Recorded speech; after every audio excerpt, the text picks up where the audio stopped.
नमस्कार। झारखंड की खबरों में एक बार फिर से आप सभी का स्वागत है। झारखंड की खबर को जानते रहने के लिए सब्सक्राइब करें झारखंड समाचार के इस यूट्यूब चैनल को, जिससे कि आपको झारखंड की डेली ब्रेकिंग न्यूज हर एक सुबह मिलती रहे। आइए दोस्तों, बिना समय गवाए खबरों की ओर चलते हैं। सबसे पहली और बड़ी खबर तो झारखंड के दुमका से टाउन थाना क्षेत्र स्थित बापूपाड़ा के पास आंध्रा बैंक में रुपये जमा करने के लिए आई वृद्धा से बाइक सवार दो युवकों ने 4,65,000 रुपये से भरा बैग छीनकर भाग निकले।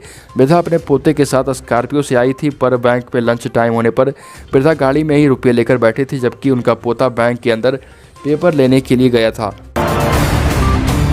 अगली खबर झारखंड के घाटशिला से आर्म्स एक्ट की आरोपी महिला चटनी डॉन उर्फ प्रिया सिंह और हत्या की आरोपी महिला बुलेट रानी उर्फ श्वेता दास ने घाटशिला जेल में आत्महत्या का प्रयास किया। चटनी डॉन ने अपनी चूड़ी से गर्दन काटकर और बुलेट रानी ने चूड़ी के टुकड़े निगलकर जान देने की कोशिश की। घटना की सूचना मिलते ही जेल में अफरा तफरी का माहौल बन गया है। दोनों को आनन फानन में घाटशिला अनुमंडल अस्पताल ले जाया गया। अगली खबर झारखंड के रांची के सतवरवा से रेवा तारू पंचायत के रोजगार सेवक जगदीप कुजरू को एंटी करप्शन ब्यूरो की टीम ने मंगलवार को सतवरा मेला टाड़ काली मंदिर के पास से 5,000 रुपये घूस लेते गिरफ्तार कर लिया। रोजगार सेवक कूप निर्माण के दौरान लाभुक को रुपये भुगतान कराने के बदले 10,000 रुपये की रिश्वत मांगी थी। तो पिछले 24 घंटे में झारखंड में 64 नए कोरोना पॉजिटिव मरीजों की पहचान की गई है। सबसे अधिक मरीज 22 गोड्डा से मिले हैं। वहीं राज्य भर में 53 लोगों ने कोरोना को मात भी दिया है। और इधर बोकारो में 2 संक्रमितों की मौत हो गई है। अब तक झारखंड में 3,46,681 संक्रमित मरीजों की पहचान की जा चुकी है। बोकारो में 10, देवघर में 1, धनबाद में 2, दुमका में 1, पूर्वी सिंहभूम में 3, गोड्डा में 22, हजारीबाग में 3, कोडरमा में 2, लातेहार में 1, रामगढ़ में 7 मरीज मिले हैं। अगली खबर झारखंड के रांची से झुमरी तलैया थाना अंतर्गत कर्मा पश्चिमी गली निवासी होमगार्ड के जवान राजेश शर्मा ने बीती रात रस्सी के सहारे फांसी लगाकर अपनी जीवन लीला समाप्त कर ली। मृतक के भाई संजीत शर्मा के अनुसार उसका भाई पिछले 6 महीने से ड्यूटी नहीं मिलने के कारण परेशान था। संजीत शर्मा ने कहा कि राजेश ने अपनी मां से ड्यूटी के लिए हाल ही में 5,000 रुपये मांगे थे। वहीं इसके पहले भी ड्यूटी के लिए देने को लेकर 3,000 रुपये मां से लिए थे, पर उसे ड्यूटी नहीं मिल रही थी।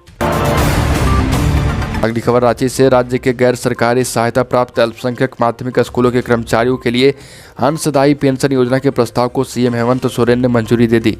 अब कैबिनेट की स्वीकृति ली जाएगी। स्कूली शिक्षा और साक्षरता विभाग के इस प्रस्ताव में गैर सरकारी सहायता प्राप्त अल्पसंख्यक माध्यमिक स्कूलों में 1 दिसंबर 2004 को या उसके बाद नियुक्त कर्मियों को अंशदायी पेंशन योजना का लाभ देना है। साथियों, तो झरिया पुनर्वास एवं विकास प्राधिकार द्वारा झरिया में विस्थापितों के लिए बनाए जा रहे आवास निर्माण में अनियमितता का मामला सामने आया है। तत्कालीन लोकायुक्त ने इसकी जांच के आदेश दिए थे, जो अब सचिव ने धनबाद डीसी को भेजा है। आरोप है कि जेआरडीए ने फेज 6 से 8 तक के लिए निकाले गए टेंडर में कई शर्तों को बदल दिया।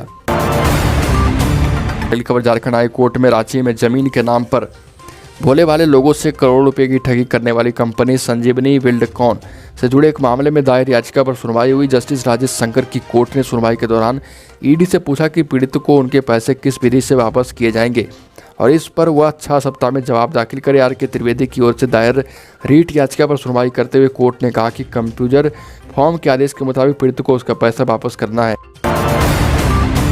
अगली खबर बंगोंधा रमना। गढ़वा के बंगोंधा रमना के मोहराम में ग्रामीणों एवं महिलाओं की बैठक हुई, और इस बैठक में छठ घाट के अर्धस्थल की भूमि को रमना थाना के अस्थायी घेरा से मुक्त कराने एवं आंदोलन को तेज करने के लिए 9 सदस्यीय छठ घाट मुक्ति महिला संघर्ष समिति का गठन किया गया। इसमें अनीता देवी को अध्यक्ष, प्रमिला देवी को उपाध्यक्ष एवं सविता देवी को सचिव बनाया गया।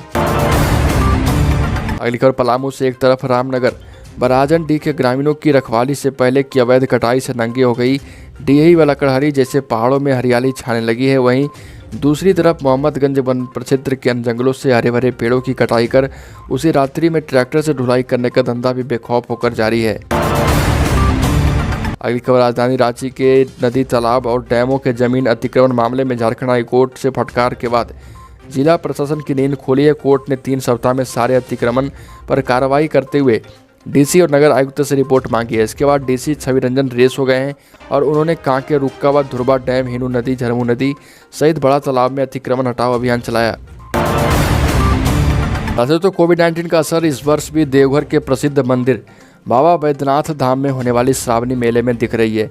और इसके बाद जिला प्रशासन ऑनलाइन दर्शन की तैयारी में जुट गया है। सरकार ने कांवड़ यात्रा पर रोक लगा रखी है और सावन आने में महज 6 दिन बाकी है। ऐसे में श्रद्धालुओं की उत्सुकता बढ़ती जा रही है। पिछले साल की तरह इस बार भी श्रद्धालु बाबा के दर्शन ऑनलाइन कर सकेंगे। ऑनलाइन दर्शन करने के लिए स्लॉट भी निर्धारित किए गए। साथियों, दोस्तों मनरेगा के तहत अब प्रधानमंत्री आवास योजना के तहत बने आवासों का भी सोशल ऑडिट होगा।